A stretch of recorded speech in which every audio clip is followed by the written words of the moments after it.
क्या प्रधानमंत्री नरेंद्र मोदी सच में रिटायर होने वाले हैं? क्या मोदी जी डर कर भाग रहे हैं? और सीधा सुनिए, क्या देश का प्रधानमंत्री अपनी कुर्सी छोड़कर राष्ट्रपति भवन में छुपने जा रहे हैं? हाँ, यही चर्चा दिल्ली से लेकर नागपुर तक आग की तरह फैल रही है कि नरेंद्र मोदी की कुर्सी छोड़ देनी चाहिए। और इसकी शुरुआत की है खुद बीजेपी के सबसे बड़े मंत्री नितिन गडकरी ने। जैसे ही मोदी जी को 76 साल के होने वाले हैं, वैसे ही नागपुर में आरएसएस के घर में खड़े होकर गडकरी जी ने बम फोड़ दिया है।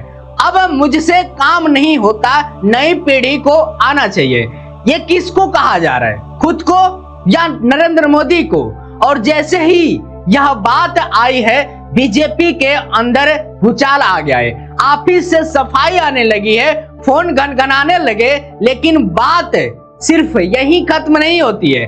देश के सबसे बड़े नेता यशवंत सिन्हा ने तो इससे भी बड़ा बम फोड़ा है। उन्होंने कहा है, यूपी हाथ से गया तो मोदी जी की कुर्सी गई, वो 2029 से पहले ही निपट जाएंगे। और सबसे बड़ा खुलासा, 2027 में मोदी जी खुद राष्ट्रपति भवन कर सकते हैं, ताकि कोई उनको हाथ भी न लगा सके। क्या यह सच है? क्या मोदी जी सच में रिटायर हो रहे हैं? क्या उनको रिटायर किया जा रहा है? आज सबूत के साथ बात करेंगे। दोस्तों, सबसे पहले नागपुर वाला बयान समझो। नागपुर में एक कार्यक्रम था, वहां नितिन गडकरी जी मराठी में बोल रहे थे। गडकरी जी ने कहा, मैं अब काम नहीं कर पाता, जितना पहले करता था उतना नहीं कर पाता, तो मेरी उम्र हो गई है, अब नए लड़कों को काम देना चाहिए। अब ये तो एक लाइन है, लेकिन इसका टाइम देखो। आज से कुछ दिन बाद 17 सितंबर को नरेंद्र मोदी जी 76 साल के हो जाएंगे। और बीजेपी में एक अलिखित नियम है, 75 साल के बाद सबको घर भेजा है। इसी नियम में लाल कृष्ण आडवाणी जी को घर से भेजा गया, मुरली मनोहर जोशी को घर से भेजा गया, यशवंत सिन्हा को भी घर से भेजा गया, अरुण शौरी जी को भी यहाँ से घर से भेजा गया। सबको एक कमरे में बैठा दिया गया। नाम है मार्गदर्शक मंडल में। यह नियम बनाया किसने? मोदी जी और अमित शाह जी ने। तो जब गडकरी जी ने मोदी से 7 साल छोटे हैं, वो 69 साल में कह रहे हैं कि अब नए लोगों को आना चाहिए, तो लोग तो यही समझेंगे ना कि निशाना 76 साल वाले मोदी जी पर है। बस फिर क्या था, सोशल मीडिया पर हंगामा हो गया, हर जगह यही चलने लगा कि गडकरी ने मोदी जी को वो इशारा दे दिया। फिर गडकरी जी के ऑफिस से तुरंत बयान आया। उनके लोगों ने कहा, अरे नहीं नहीं, आप गलत समझ रहे हो, गडकरी जी ने ऐसा कुछ नहीं कहा, वो तो एक ट्रस्ट की मीटिंग में बोले थे, इसका कोई मतलब नहीं निकालो। लेकिन दोस्तों, बोली हुई बात वापस नहीं आती, तीर निकल चुका था। अब यहाँ असली बात समझो। आरएसएस क्या चाहता है? आरएसएस एक ही मंत्र है, व्यक्ति से बड़ा संगठन नहीं होता। लेकिन पिछले 12 साल में बीजेपी में क्या हुआ? संगठन छोटा हो गया, एक आदमी बड़ा हो गया, हर जगह एक ही चेहरा, एक ही नाम, मोदी मोदी मोदी। यह बात नागपुर को चुभ रही है। आरएसएस को यह पसंद नहीं है कि मोहन भागवत जी ने खुद पिछले साल कहा था 75 साल के बाद आदमी को हट जाना चाहिए। लेकिन मोदी जी नागपुर में जो लोग सालों से आरएसएस को देख रहे हैं, वो बात कर रहे हैं कि आरएसएस अब नया चेहरा ढूंढ रहा है। ऐसा चेहरा जो पढ़ा लिखा हो, जो अंग्रेजी बोल सके, जो सबको साथ लेकर चल सके, जो मीडिया से भागे नहीं। और इस दौड़ में सबसे आगे नाम किसका है? देवेंद्र फडणवीस का। देवेंद्र फडणवीस कम उम्र के हैं, आरएस के करीब हैं। आपको याद होगा 2009 में आरएस ने गडकरी जी को भी ऐसे ही आगे किया था, उनको बीजेपी का अध्यक्ष बनाया था ताकि वो प्रधानमंत्री बने। लेकिन गडकरी जी को प्रधानमंत्री तो छोड़ो, महाराष्ट्र का मुख्यमंत्री भी नहीं बनाया गया, उनको दिल्ली के मंत्री बनाकर बैठा दिया गया। तो गडकरी जी ने मन में भी एक टीस है, एक थकान है, वो थकान उनको बयान में दिखती है। तो अब गडकरी जी का बयान दो तरफा है, एक तरफ अपने मन का दर्द है, दूसरा मोदी जी पर सीधा निशाना है। लेकिन रुकिए, असली धमाका तो अब होगा यशवंत सिन्हा जी का। बयान सुनिए। यशवंत सिन्हा जी देश के वित्त मंत्री रहे हैं, विदेश मंत्री रहे हैं, वो मोदी जी से भी सीनियर है।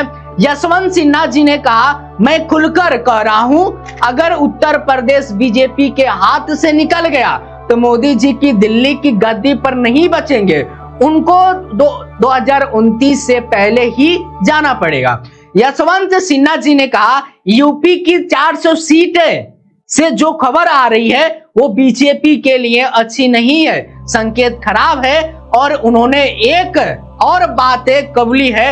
यशवंत सिन्हा ने कहा, मैं मानता हूं मुझसे बहुत बड़ी भूल हुई, 2014 में मोदी जी को चुनना हमारी गलती थी, हम उनके प्रचार में फंस गए, हमें लगा यही सबसे अच्छा है, लेकिन वो नहीं था। यह बयान खुद यशवंत सिन्हा जी ने दिया। उन्होंने कहा, मोदी जी ने 12 साल में सिर्फ टिकड़म से सरकार चलाई है, देश को हर तरफ नुकसान हुआ है। अब यहां से कहानी नहीं, यहां से खेल समझिए। क्या मोदी जी सच में राष्ट्रपति बनेंगे? ध्यान से सुनिए, 2027 में देश राष्ट्रपति का चुनाव है। द्रौपदी मुर्मू जी का समय पूरा हो रहा है। दिल्ली में चर्चा है कि मोदी जी खुद राष्ट्रपति बन सकते हैं। क्यों? क्योंकि राष्ट्रपति बनने के बाद 5 साल तक कोई कुछ नहीं कर सकता, पूरी सुरक्षा मिलती है, पूरी छूट मिलती है। अगर सत्ता चली गई तो भी फिर क्या होगा? इस डर से मोदी जी राष्ट्रपति भवन में जाना चाहते हैं। ऐसा कई बड़े लोग कर रहे हैं। नागपुर के पत्रकार विवेक पांडे ने कहा, मोदी जी को अपनी सुरक्षा का चिंता है, प्रधानमंत्री नहीं रहे तो सुरक्षा खत्म है, इसलिए वो राष्ट्रपति बनना पसंद करेंगे, लेकिन विपक्ष को सत्ता में नहीं आने देंगे। सबसे सीनियर पत्रकार विनोद शर्मा जी ने कहा, मोदी जी हमेशा सत्ता में रहना चाहते हैं, अस्थायी रूप से पावर में रहना चाहते हैं। और यशवंत सिन्हा जी ने तो साफ कह दिया है, मुझे कोई हैरानी नहीं होगी अगर मोदी जी अगले साल राष्ट्रपति बन जाएं।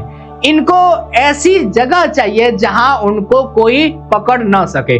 मतलब सोचिए, प्रधानमंत्री की कुर्सी छोड़कर राष्ट्रपति बन जाना ताकि कोई सवाल न पूछ सके।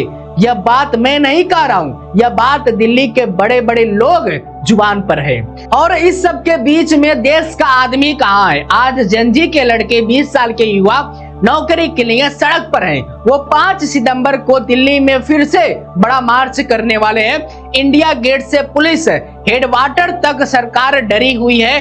आज रुपया गिर रहा है, जमीन पर आ गया है, डॉलर 90 के पास है। चीन से हम 37,000 बिलियन डॉलर का सामान खरीद रहे हैं। 10 साल में 108% से ज्यादा आज पाकिस्तान, सऊदी अरब और तुर्की एक साथ आ गए हैं। उन्होंने हाथ मिलाया है कि एक बार हमला हुआ तो सब पर हमला समझा जाएगा। बांग्लादेश भी उससे घुसना चाहता है। नेपाल हमसे दूर हो गया है।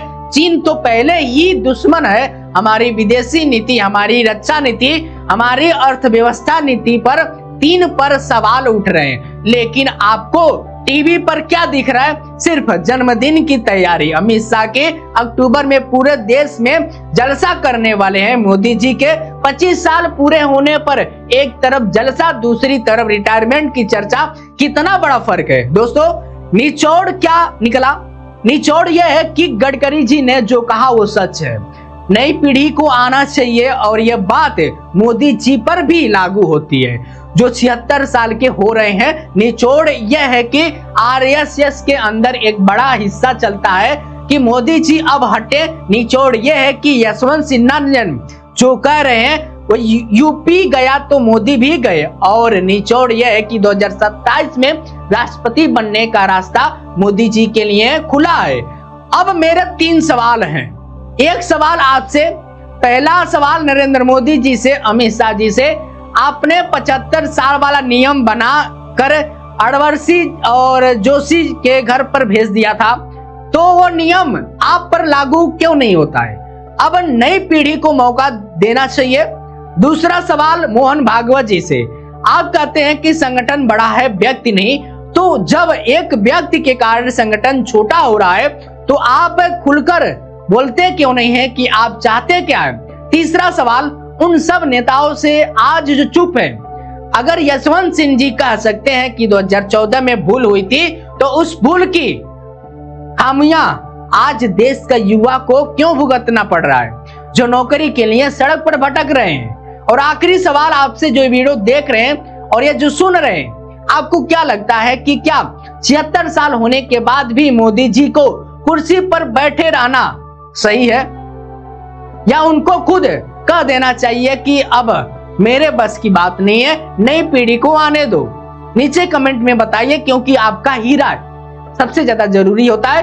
और वीडियो को शेयर जरूर करिएगा दोस्तों के साथ। जय हिंद, जय भारत, वंदे मातरम।